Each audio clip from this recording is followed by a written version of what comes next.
Welcome to part 4 of 12 on the Altar Oracle statue deck cards, this time on Cancer, the Moon Maiden Goddess archetype. The Kickstarter is currently sitting at 70% funded. This series of videos is my only real means of advertisement. For anyone who has helped, you're awesome, and I want to make good shit for you. There's so much more that I want to do here, and so many improvements that I'm making all the time, even with every single one of these videos in this series. This is my challenge this month, the 12 days of Christmas, to prove that this is worth the effort and get all the way to Pisces by December 26th when the campaign is finished.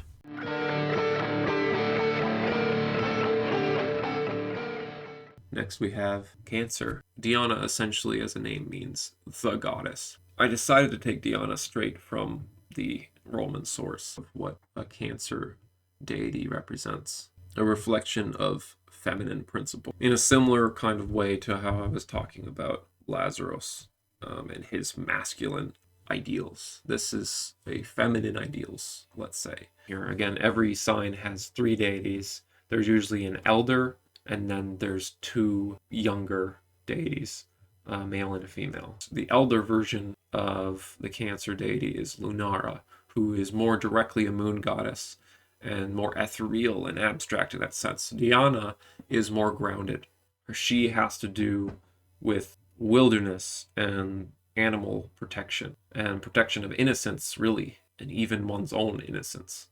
And in that sense represents insight and intuition. All these aspects that I know are very popular in the pagan and divination or tarot community. The goddess term has many different forms throughout the world. Dione, it's considered a Greco-Roman goddess who is something of a oracle. She presided over the oracle at Dodona, and Dodona is in Epirus, which is like essentially modern Albania.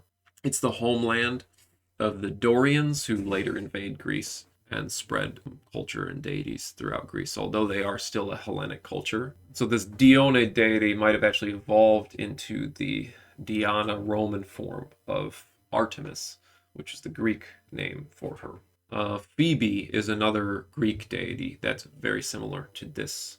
Phoebe was considered to be the first oracle of Delphi, and who was later replaced by Apollo in that position. Apollo, being a sun god, shows that there was a kind of a shift from matriarchal oracle to a patriarchal oracle. This is further evidence if we look deeper into the accounts of Apollo's defeat of the dragon Python, who in alternative accounts is Delphine, the namesake of Delphi, a chthonic serpentine goddess of wisdom, who whispered oracles to the Pythia. Fun fact, the intoxicating gas produced in a cavern under the sanctuary at Delphi is likely responsible for the importance of the site and its use for divination.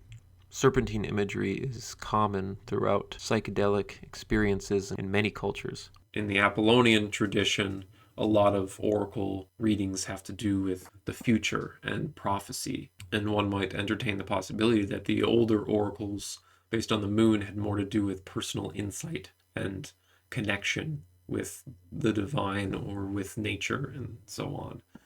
And there's another deity, or again concept, because many Zoroastrian deities can be considered concepts since they're so conceptual.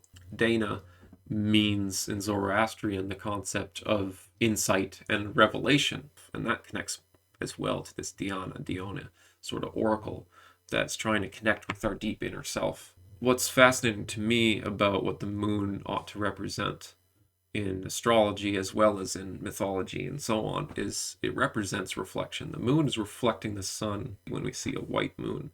And so there's the conscious experience of every day, which is essentially the sun, but the moon represents the subconscious, and the subconscious is kind of reflecting the conscious within our downtime, at night, in our sleep, in our meditation, when we close our eyes, when we're trying to tap into something deeper inside of ourselves. To get away from that particular wording, we have Artemis of Greek. We also have Ilargi of the Basque. Basque is a very unique and interesting culture that gives us a lens of what is a alternative perspective in Europe to the mainstream Indo-European perspective. Then we have Arinyani of Hindu. All three of these goddesses represent protection of the wilderness and are associated with animals, and sometimes with the hunt, and often with the night hunt as well. Though usually they are in defense of nature against man's encroachment. There's many stories of Artemis cursing or killing hunters that trespass in her sacred groves. In my video on the Hittite gods, I mentioned Kurunta, the wild man god who rebelled against the thunder god in the Hittite pantheon. His partner was Alawani, and in Hurrian is Inara, the goddess of wild animals. Thana, an Illyrian wild animal goddess of Pannonia, also has a counterpart in Videsis, another similar wild man and steward of the forest, himself related to Sylvestris, Sylvanus, Silenos, and Pan, whose very name may have referred to the region of the Danube where he originated, in Pannonia. Now, this Kurunta Pan deity is a service deity in our pantheon, named Elvanos, and we'll talk about him in another video. But could he be Actaeon, the shepherd hunter of the woods who Artemis transformed into a stag for intruding upon her grove? Could this have been a change in the story so as to oppose the two to one another when originally they were united against civilization? In my previous video on the messenger god, I mentioned the moon goddess who aids a thunder god in overthrowing Bochica of the Muisca, a supposedly enlightened and, quote, civilized deity. Her name is Chia, or Huitaka, and she has come to represent witchcraft, sexual liberation, music, the arts, and opposition to patriarchy. From this perspective, we might look at Bochica a bit more critically and recognize the aspects of civilization which we might better be free from. This rebellious Dianic motif is common with moon goddesses and huntresses from around the globe, like with Mayari, a Filipina hunting moon goddess who contests with the sun god Apalaki, similar to Apollo and Artemis, over rulership of the Philippines.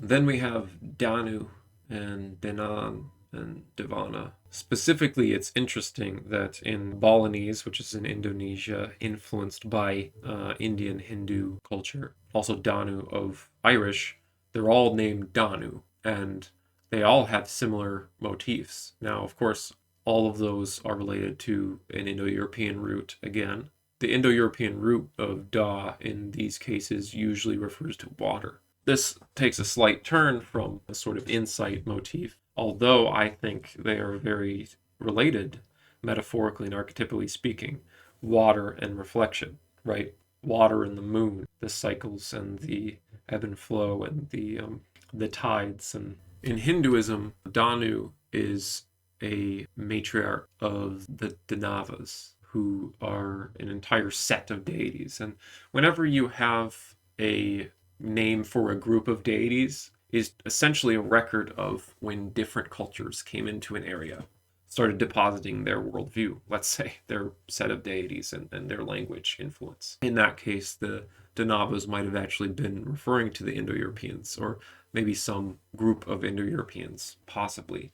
There's a similar group that goes into Ireland that is called the Tuatha De Danann that we talked about, the people of Danann. Danann being another term for Danu, the goddess of the Irish, who again represents darkness and water. And she has kind of an opposite, which is Anna. And Anna represents in Irish, similar to Aini, is light and summer.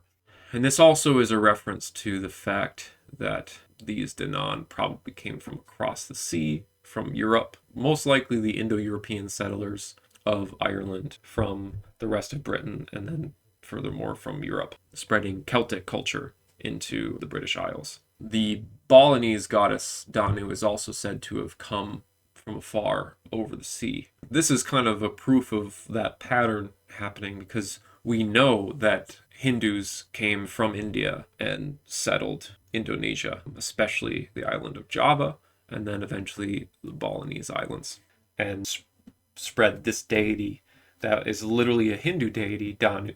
But it became renewed in that sense of like, not only did Danu represent the deity that the Hindus represented it as in their tradition, but it came to represent in Bali the Hindus coming to their island. Another interesting possibility here is that these Danu names might refer to the Danube River, and therefore to the Danubian culture that spread out from the Danube River, which would include Italic people, Celtic people, Thracian, Dacian, Phrygian. Divana is another deity that connects the Danu sort of linguistics to Artemis and Elargi because she's a Slavic goddess of the hunt and wild animals and forests.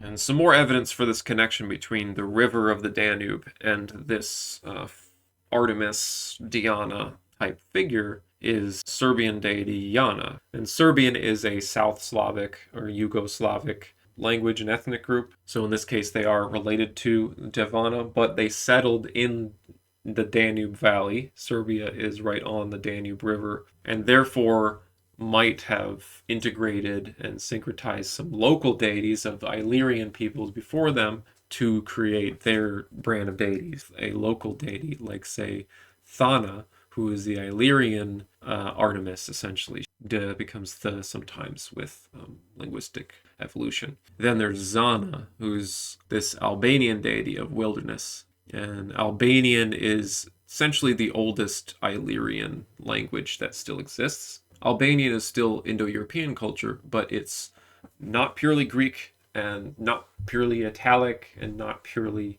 let's say, Celtic or other. Zana indicates a tradition or a name or a deity that would have been common to the area that Serbia was in when the Yugoslavs came down and started settling in the Danube and meeting these other cultures like the Albanians and Illyrians, and they're all saying that's the goddess of the river, of the Danube River, and having it be similar themes to their own Divana confirms that maybe these things are connected, and maybe it's not all coincidence. Then we have other protectress, huntress, moon goddesses like Satis in Egyptian, who's like a defender of the southern region, to be Upper Egypt. And we have Hastiotoi, who's a goddess of wilderness and the hunt to the DEANA, who also called the Navajo more popularly.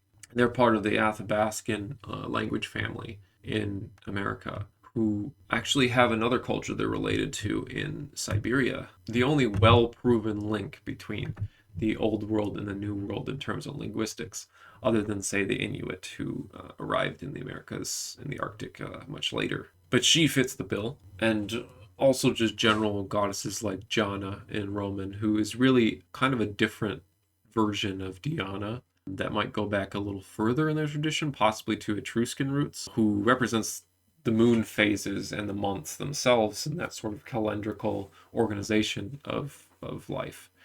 Jana's counterpart is Janus. People say Janus faced when they're referring to Janus, who has two faces and is a guardian of doorways in Roman mythology. So both Janus and Jana represent the astrology of, I guess, calendars or of ritual and tradition, and kind of reminds me of many old traditions that are a moon-based calendar, right? So the lunar calendar of China, for instance, is a moon-based calendar. And there are many other cultures that had a moon-based calendar before the current Gregorian calendar, right? Mostly solar calendar based. And I think it's kind of a misnomer to say that because there are aspects of lunar cycles in our calendar, the Gregorian calendar that the Western world mostly uses today. It's not really true to say that there's a lunar calendar that's just totally a different thing, and then there's a solar calendar. Both calendars have systems which overlap with one another. I mean, we have months, and they're based on moons. And I also wanted to throw in here Kagami, a Japanese kami associated with mirrors, and in that sense with reflection. Again, it actually reminds me of the Mirror of Galadriel that is in Lord of the Rings, that Frodo uses to reflect and basically do divination. It's not events that are going to come to pass. It's ideas about events that are possible and that the current user, in this case Frodo, is projecting into the imagery. It's like a dream. You're essentially giving yourself a deep connective dream. Similar kind of thing happens with the Harry Potter series with the pensive that they have, where they put their memories and then can see them back. But that's a bit more literal in that magic system, where you put in a memory and you can literally see the memory as it happens. It's less of divination. So here we go, a deity with many aspects that are extremely meaningful and quite useful when certainly doing divination, representing archetypes and characters and stories.